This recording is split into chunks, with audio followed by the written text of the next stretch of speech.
koutou, ko Monique Bradley tōku ingoa he kai kōrero aho. I'm Monique Bradley. I'm a storyteller and welcome to Uncovering Authenticity. This is a podcast where I get to talk to amazing humans who have incredible stories and a whole bunch of wisdom to share. And today I am so excited to have this little pocket rocket in the studio. She's amazing. She's dynamic. She is inspirational. She is Nerida Jantti. Woo! Thank you. What an introduction. Look, I have to tell you, that may be and I love all of my guests, but that may be my favourite introduction so far. It was good. Thank you very much. Thank you. I'm here all week trying to feel. So, Nerida, I am so excited to have you in the studio. I have watched you over the last, I don't know how many years that you've been out in the media and you've been doing so much great work and spreading so much joy, and the world needs more of that. What drives you? That's the first question of the day. What drives you to spread so much joy in the world? Well, I just find that joy is so infectious. And when I feel joy, I want to make sure other people do as well. You know, I mean, dance is my thing and I love people. So I just feel that connecting through dance is a fantastic way of bringing people together.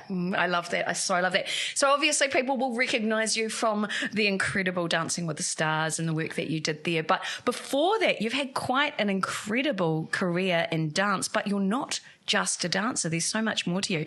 So I wanted to unpack the journey and give people a little bit of behind the scenes of the real Nerida, the one that we know here in the studio, and then talk about some pretty exciting plans that you got coming up. So where does your origin story start? I was born in Australia.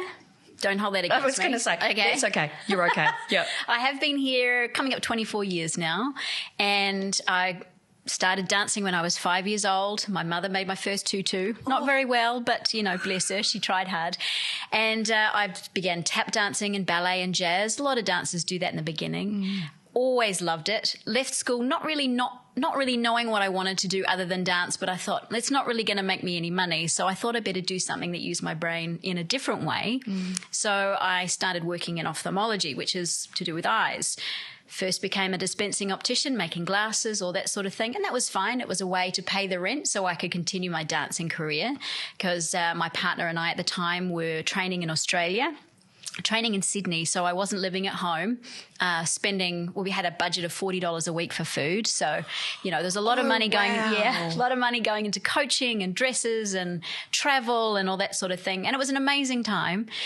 And so with my ophthalmology, I moved to New Zealand because my new partner at the time, I had to live here in New Zealand to be able to compete for New Zealand. Right, gotcha. Yeah, so we lived here for 6 months. That was the intention, so that we could travel to the world and represent New Zealand for that. And I started to work in a clinic in Auckland part-time again so I could pay the bills. But traveling around the world representing New Zealand was an amazing thing. I got to visit places like Latvia, which is something I'd never heard of, before. That was quite an interesting country. America, Asia, all over the world. And we had a great time, young and free and doing what we love to do. But, also working just to try and pay the bills. We were very lucky towards the end to get some sponsorship. So all our costumes were paid for. A lot of our travel was paid for. We had some fantastic coaches from all over the world. So we were very lucky. And then back in 2005, I was approached to audition for Dancing with the Stars. And that's where things, I assume, changed for you? Yes. Massively. And I think, I just want to reflect on what you've said, because I think most people would look at you and your dancing career and think, so glamorous that, money would flow. They forget the cost, the training, as having trained as a dancer myself and a singer and an actor, all of that. Thousands and thousands of dollars. Yeah. And the travel expenses, especially if you're competing, you've got to pay for that yourself. Absolutely. And, while we were living in Sydney, we were burgled and my gowns were all laid out and they were covered and protected properly. And so the first thing I ran to see was, my gown's still okay. I didn't care about all the jewelry being stolen or whatever. My gowns are still okay. So that was totally fine. But yeah, you do go through some really tough times. It's very trying and testing on your relationship with your dance partner, whether you're in a romantic relationship or just a, professional relationship. You really have to gel with your partner well. You're a team. So you've got to be able to work together really well. So yeah, it's a time, you go through many challenges. And you see and having known from singing in bands as well with people, you see the best and the worst in people and those heightened times of stress, especially when you're performing and in a competition situation as well. Yeah, absolutely. Do you think that enables you to become closer to people because of that shared experience? Yeah, absolutely. And I think it also helped me a lot with Dancing with the Stars, because one of the things that I found that was crucial, I thought in the beginning, I've got to get to know this person really well. I've got to get to know what their strengths, their weaknesses are, what they're passionate about, what they really don't like in a really short amount of time, because you've got to be able to show their strengths, not your strengths. As a dancer, you're there to make this person look fantastic, not yourself. So from very early on, I learnt to try and bring out the best in the person that I was dancing with. And had you done a lot of training of others before Dancing with the Stars? I turned professional in 2001, so only a few years teaching professionally. Saying that, I actually learnt the most when I started teaching, because, a lot of the theories that I was taught, when you're trying to explain it to somebody else, it all of a sudden makes sense. All these little things that didn't quite click before. Oh, right. Yes. Now I understand what my coach was trying to say. So being able to, relay that onto other dancers is such a neat thing. And you can see them develop, and it's so rewarding for me as a coach to be able to see people get better, and you can see the joy in their face when, they achieve something. So that part of that coaching experience for me was amazing. Really cements in the learning. Yeah, I would absolutely agree on that. I've done some teaching as well, and I always thought to myself, I know my industries pretty well, but having to break things down into another language for somebody else who has different learning needs, absolutely, suddenly it becomes so complex, and you're going, okay, I know this one way of being and doing, but now I have to. It's almost like having to speak a new language for someone else, right? Oh, 100%. And it's interesting how you say speaking a new language, because that's exactly what it is. I remember one of my partners on the show saying, gosh, it feels like I have to learn to walk again, which you do, because you're using your body in such a different way that actually feels unnatural. You say dance should look natural. There's nothing natural about it. Can I say? There's nothing natural. Because not only you walk forwards, you walk sideways and you walk backwards in dance. You don't do that naturally. So true. So 2005, you jumped into Dancing with the Stars. What was that experience like? Because I can only imagine it must have been like one of those movie moments, a paradigm shift where suddenly the dream that you have is actually happening. Yeah, it was absolutely life-changing. Like going from somebody that had never been in contact with media or it was just completely different. So you'd be in a studio, you'd be working all week, 8 hours a day, you travel to Wellington, and all of a sudden you're in a television studio and, lots of cameras pointing at you. And sure, we had a studio audience, but it was quite, as somebody that had never been exposed to that sort of thing before, it was quite eye-opening. Not that I could focus on that myself, because I had to be there for my partner. I had to be the one that was coaching them through the whole process, because they were putting themselves outside their comfort zone by doing this. My first partner, Shane, at the time, he was an actor. So he wasn't really used to moving his body like a dancer. It was a new language that he had to learn. Being a dancer, we're very body aware. We're very aware of, what we can do within our body, but you've got to be able to portray that or show somebody else how to do that in a very short amount of time. Yeah, that's intense. Yeah. So, the first few weeks we learnt one dance a week. Then towards the end was 2 dances, and then the final show was 3.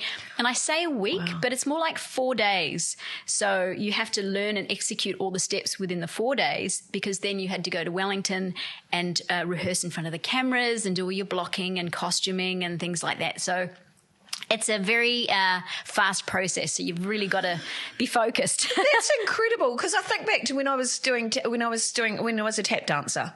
And I think, we spent a whole year learning for our exam, and you learnt all your basic steps, you learnt your routine, then you learnt one dance. Yeah. Maybe 2 maximum. And you're doing, one dance in 4 days. Yeah. Yeah. And then up to 3 dances in 4 days. Yeah. And every week there'd be a different dance style. So you might do Latin American one week, and then you go to ballroom. And the movement is completely different between each one. So I'd always remember saying, now remember that dance you did so well in last week, forget about that now because we're going up to something completely different. And everybody's got a natural kind of inkling to one style. You know, you might think Latin American is more my thing, and then obviously you got to go to ballroom, which is completely different. So your body moves completely differently.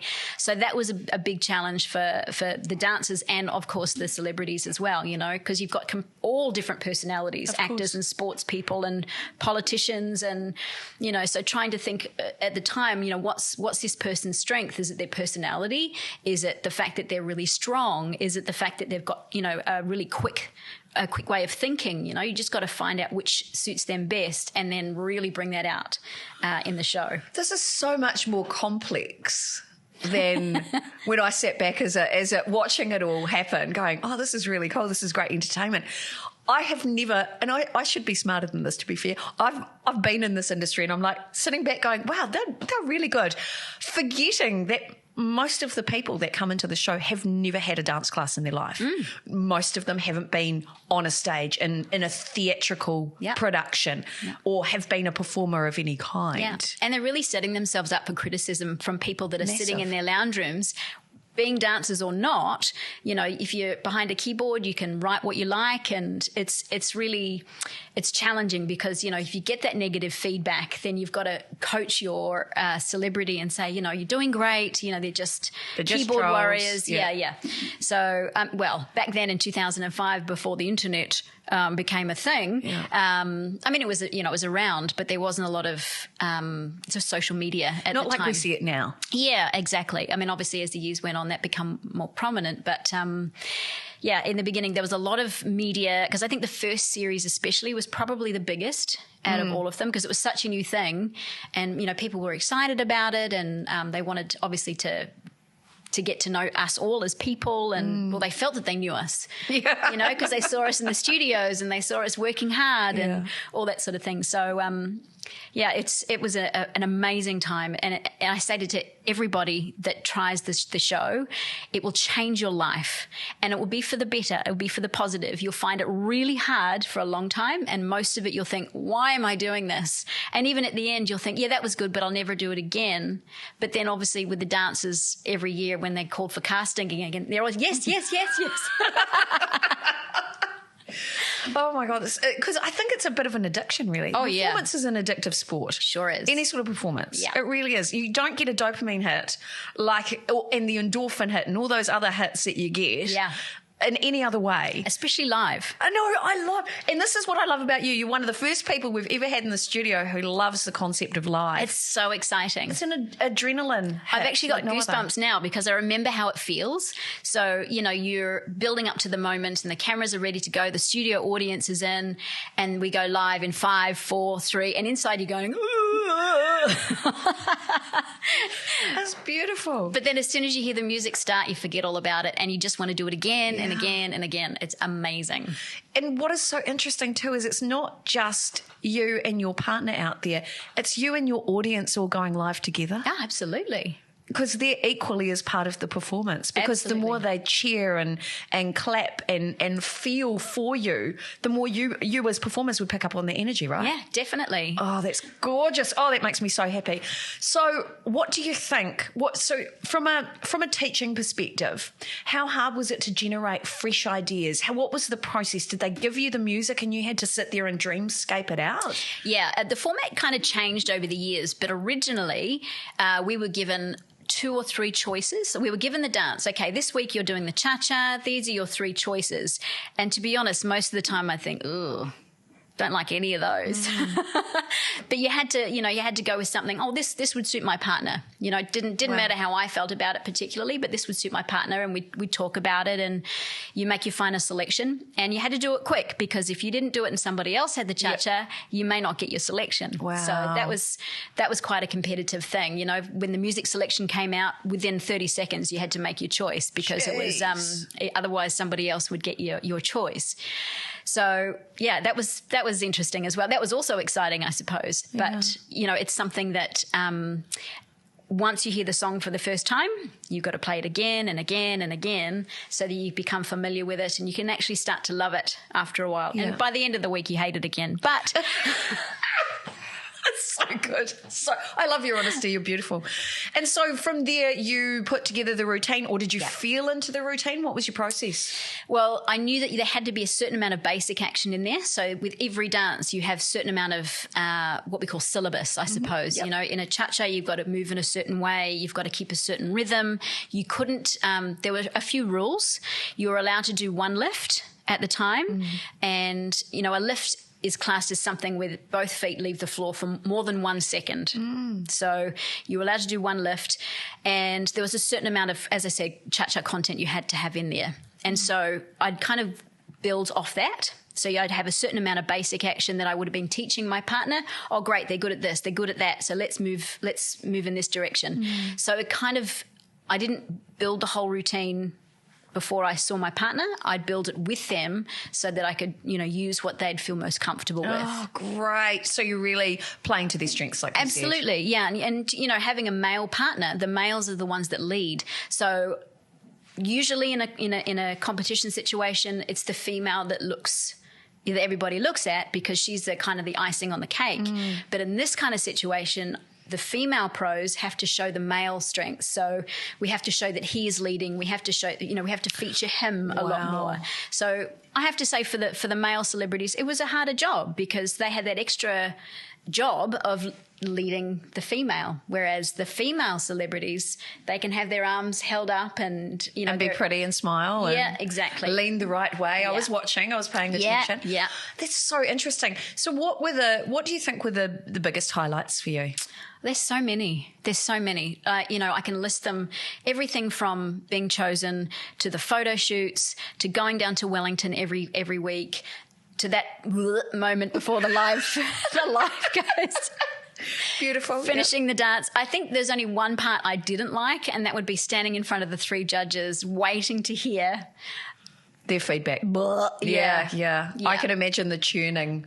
Yeah. Oh, wow. Because for your partner as well. I mean, they're the ones that are in the firing line sort of thing. But also you're the creative director for that dance. Yeah, exactly. And so it's also equally a reflection on you. And have you done the right job, and have you done the best for your client effectively? Yes, right? Exactly. Oh, that's so much. Is there any funny stories you're allowed to tell? I do have a lot. Whether I'm allowed to tell them or not, maybe I should do them as a social media anonymous content thing. Oh yeah, okay. You know, not say who it was. So after a time, I decided that instead of being in front of the camera, I wanted to be behind the camera. So I became the dance producer / choreographer. Yeah. And during that time, I met so many amazing, crazy personalities, and I would put things forward to the celebrity in mind, and they'd always be, yes, I'll do that. Doesn't matter how silly I look, doesn't matter. And it actually worked for their benefit. Yeah. And a lot of these guys, you know, and I say guys because it's the male celebrity thing, they haven't been in contact with these beautiful females before. So when it comes to, you know, having a photo shoot, dancers have no personal space. Yep. So, okay, what can we do to make this look good? I'm just going to put my leg up here and I'm going to put my arm around you. I'm just going to jump on your back, or I'm going to, you know, do this. I'll do the splits, and the men are going, woo, what do we do with this, you know? Yep. And so there was a time where we would be in the studio and one of my dancers would ring me and say, Nerida, can you come and sit with me while we do our rehearsals? I said, why? It's because my partner's getting a little excited during our rehearsals. No. So, you know, how do you deal with this? You know, you can't say, oh my gosh, stop that. It's inappropriate. It's just. It's human response. It's a natural human reaction. It is, you know, so I'd just go and say, you just have a rest in the corner for a while. I'm going to work with your female pro just so that we can, you know, get some things together and come back when you're feeling better. So you can only imagine. I can imagine, unfortunately. I can. Yes. Wow. Because there is full body contact a lot of the time, especially in ballroom, and, you know, the girls dipping back and... It's all going on. Wardrobe malfunctions happen, and so it's and there's lots of other stories, but... Probably inappropriate? Probably. Oh, that's so incredible. And so what has life been like for you after Dancing with the Stars? Amazing. It really has. I mean, every year that it comes up, I think, oh gosh, yes, I really want to do this. But now that I've kind of been doing it for, gosh, a long time. 2005 was the first year, so it's nearly 20 years. Oh, goodness. Not that I did it every year for 20 years, but it's you've been been that part time. of it, Yeah. I'm kind of glad that time has passed because I learnt so much. I got so much out of it. I learnt how to coach in a better way. I learnt that neurodiversity is a huge thing in any sport, in any situation, and you're dealing with big personalities and you're dealing with, all sorts of things. And there's a lot of ups and downs in the show. So it actually taught me a lot, not only about myself, but about how to deal with other people as well. And, in the middle of a few of our series, lockdown happened. That's right. And that's really where I think, aside from what I'd seen of you on TV, that's where you really started to pique my attention.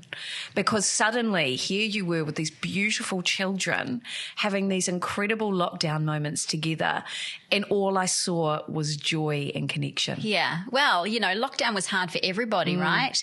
I was a single mum, and the two boys would have to do schooling during the day. Everybody loved homeschooling, right? Oh, it was the worst. The worst. Especially boys. Boys, they just don't want to sit down. It was a sunny day outside. Mum, I don't want to sit here and do maths. And so as part of bringing us together as a small family and for my own sanity, I thought, why not try, doing a little bit of dancing together? Because my sons had been doing some TikTok things here and there, a few of the trending bits and pieces. I knew nothing about how to create a reel or a TikTok or anything like that. So my boys and I got together and we had a go. And it was really fun. We'd film the entire process. So it would just start with a dance and then we'd do some bloopers or something like that. And we just thought, okay, yeah, we'll post it. I think at the time I might have had about 800 or 900 followers or something on Instagram. And because everybody was locked up, we had a captivated audience, right? You sure did. Yeah. So, and because this moment brought us so much joy. We'd spend an hour or so together learning a dance, filming it, editing it, having a laugh at ourselves because it wasn't perfect and we didn't care.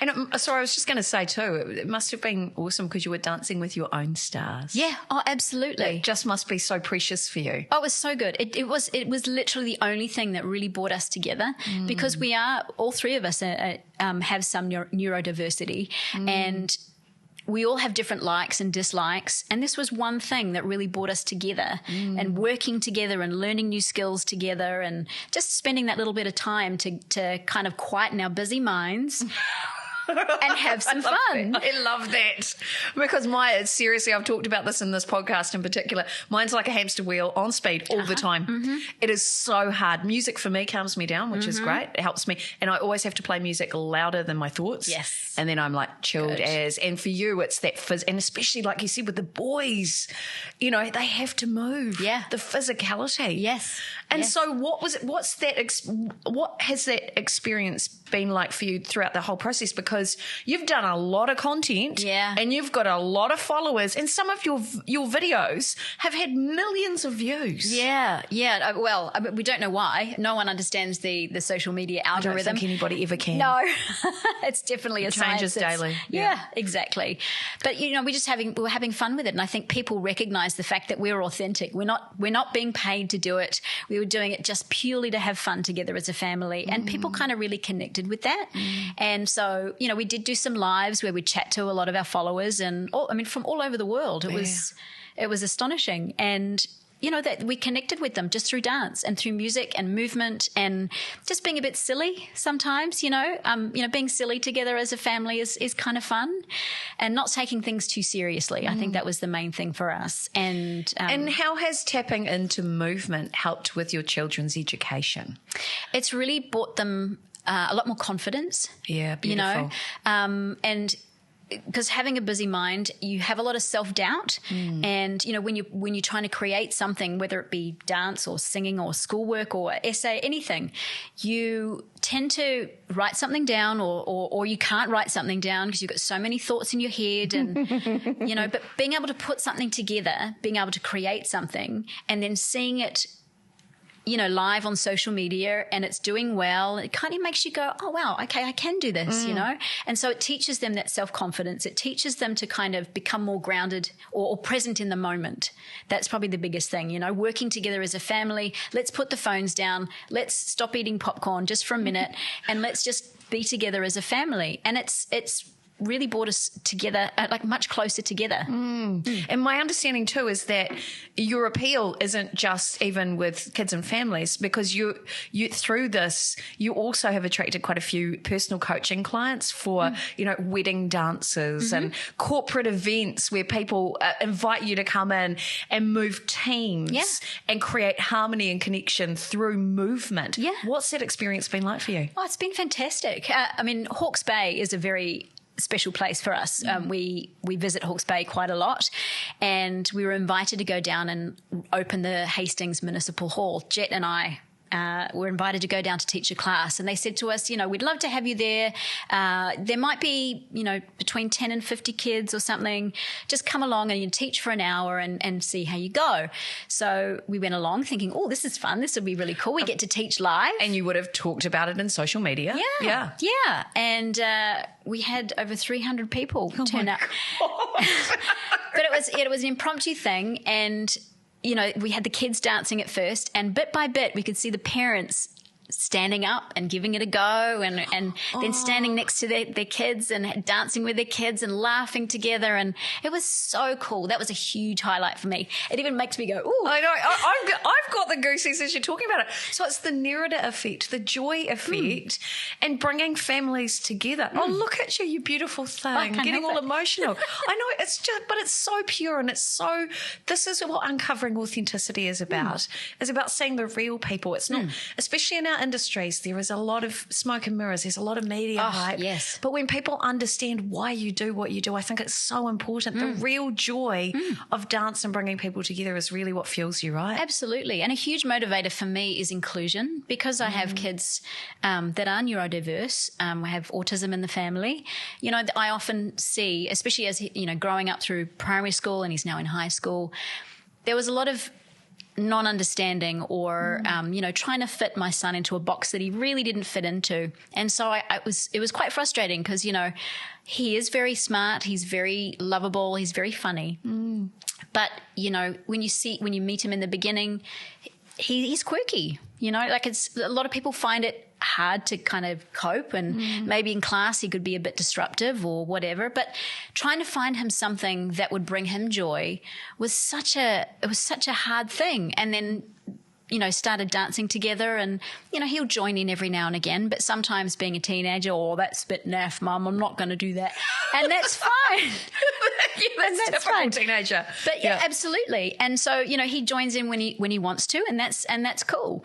But just to be able to bring that to other people, and coming back to that Hastings thing, I could see neurodiversity in the crowd, and just to see parents and kids connecting together the way that I've been able to connect with my kids has just been incredible. Beautiful. And I just thought, gosh, I wish so many people could experience this like we do, because dance brings joy to so many. And like you said, music, calms the mind and makes you feel good.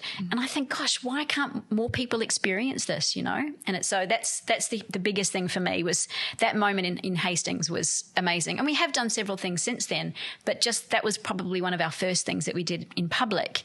And it was super cool. And I can't wait to do it again. Yay. Oh, look, I'm so excited and so happy for you. And I wanted to kind of telegraph, because I kind of have some insider information about what the future looks like for Nerida. And I thought now's a really great time for us to start sharing that conversation, because I think what you're doing, and the fact that you already have a global audience, so you have huge amount of followers from the States, right? That's probably our biggest following. The States, Brazil is closely followed behind. Wow. Yeah. The UK, we have a reasonable Australian following as well, which is really cool. It it doesn't really matter how many followers we have, to be honest. It's how people engage with us. And we get I'm constantly answering messages, which is great. Like, I'm not complaining. It's something that I enjoyed doing. Yeah. But just having a chat with people, people say, you've just lifted my spirits for the day, or, how can I dance like this? How can I learn to dance like this in my house? And, I want to be able to dance with my kids. With my kids, that's what I see. So, I really wanted to do something, but I didn't know how to do it. I didn't know how I could bring it to other people other than social media. And so that's what we've been doing for the last 4 years. Up until I met you. I know. And this was so exciting. And I will tell people, I'm so excited because I approached Nerida, just spoiler alert, I approached Nerida at a PR event and ended up having a yarn. And I said to her, Nerida, you are so much bigger than just social media. Social media is a great vehicle, but you've got to be doing something with this because this education is so important. As the fat kid that I was at school, the one who couldn't move, who got laughed at for trying to move, tap dancing classes was one of the best things for my confidence. And to see what you're doing and the messages of positivity, joy, inclusion, diversity, finding how to dance to the beat of your own drum. I love this for you. And so obviously we've had chats about it. Oh, tell everybody what you're planning. Wow. Tell us all about it. This is so exciting because I can't do it. I'm so excited. Go. I'm really excited. And to the point that, sometimes you kind of think, gosh, there's just so much out there. It's overwhelming almost. So what I'm hoping, and I'm starting with some primary schools first, I'm hoping to put a module together for primary schools. So, 2 different age groups, juniors and seniors, 3 different levels, beginners, intermediate and advanced, because, you've got to recognize there's so many different abilities.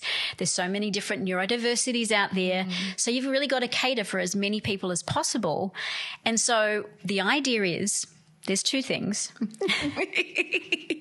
Either a teacher can learn how to teach a class one of 3 dance styles or 3 dance styles at 3 different levels, whatever they want to do.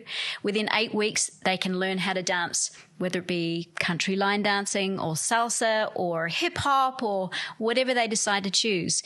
And then after that 7 weeks, in the last week, they get to put it together as a show or a demonstration or as a dance challenge or something where they all come together, they all get to have a go, and they all get to learn to dance. And you have that time as a class or as a group to be able to come together and just be in the moment and be part of a team and just have some fun, get that dopamine hit, get the endorphins, get the exercise, and just be able to dance together. And maybe the kids will take it home to their parents and show their parents and maybe get their parents involved. So really the idea is I'm hoping this is a way that I can spread the joy that I get through dance and with my kids with other families. I love this so much. I'm actually quite emotional. I have the full body goosies. This is the most bizarre thing because I could not be prouder of you. I think you've made such an impact with what you do and brought so much joy, and now you can actually put that out into schools. You can create change in families and communities and spread joy and connection and acceptance and so much. I'm so excited. I'm so excited. And so that's going to, part of that, so that's going to run out through the school systems. That's the plan. Yes. And also behind the scenes as well, on the back end of your website, you're going to have a whole dance resource library as well, right? Yeah, exactly. So families can potentially get a membership and work with kids from home or caregivers. Yep. I think this is so exciting. So it is the Nerida Effect spilling out through education. Is there an opportunity, do you think, for really evolved workplaces to be able to bring the Nerida Effect into work to get people moving as well? Absolutely. I mean, corporates, we've done some corporate work before as well, and it's just about team building. So working together as a team.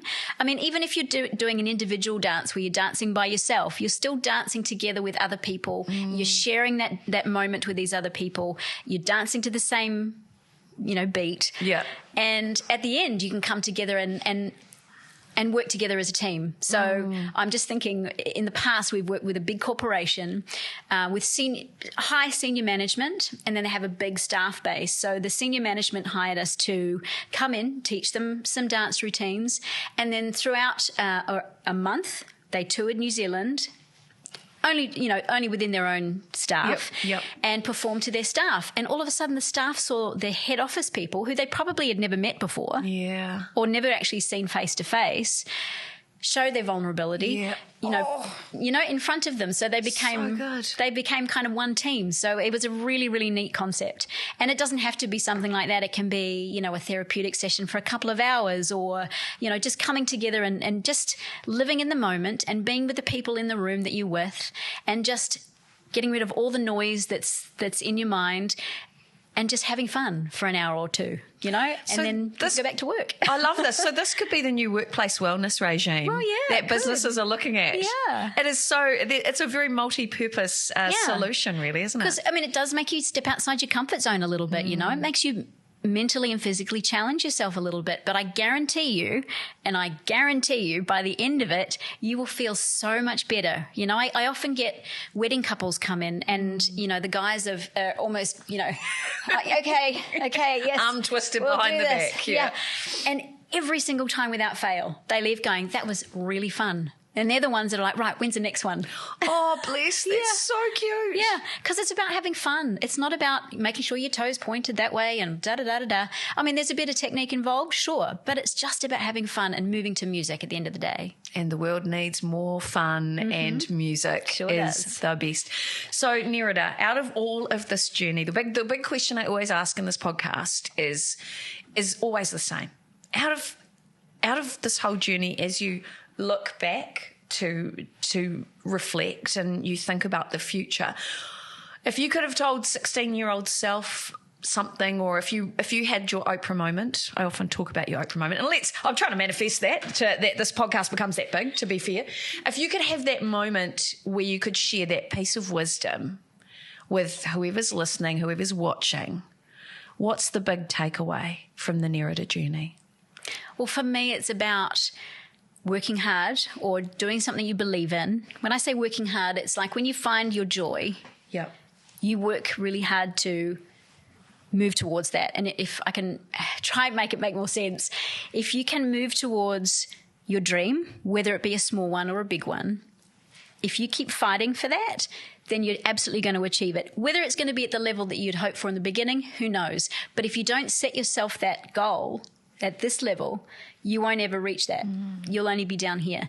So it's about finding something that brings you joy, whether it's work or whether it's a pastime, and just go for it.